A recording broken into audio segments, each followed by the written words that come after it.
जी बड़ा पेट बड़ी corruption, deputy director Syed कमाल गुलबर्ग में बड़े पेट के साथ बड़ी करप्शन कर रहे हैं।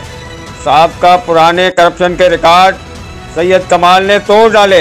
डिप्टी डायरेक्टर अवैस हुसैन के हिस्से में गुलबर्ग टाउन आ गया, जो उसने सैयद कमाल के सुपर्द किया हुआ है।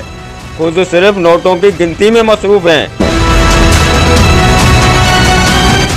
सैयद कमाल ने इस काले धंधे में अपने 15 साल पुराने दोस्त असद काले और साबका सिस्टम के अहम प्राइवेट बीटर जुनेद और फराज को भी साथ मिला लिया है।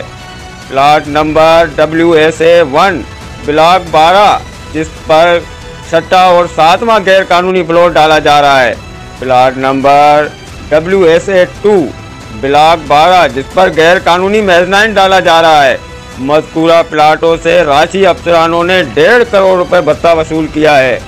बल्दियाती वजीर सईद गनी के दावे जुबान तक महदूद हैं। 157 बिल्डिंगें गिरवाई है और आगाज अपने हल्के से करवाया है, ताकि कोई ये भी लगाए कि इस हल्के में बनाने को पूछता नहीं है। अपने हल्के से आगाज करवाया है। पूरे शहर के अंदर जहां जहां आती है, जहां रिपोर्ट आती है, जहां वीडियो आती है, जहां तस्वीर आती है, टीवी से पता चले, सोशल मीडिया से पता चले, कोई और दोस्त भेज दे, फौरन उस पर कार्रवाई कर। बल्दियाती वजीर मज़कूरा प्लाटों और डिप्टी डायरेक्टर अवैस हुसैन और डिप्टी डायरेक्टर सैयद कमाल के खिलाफ कार्रवाई के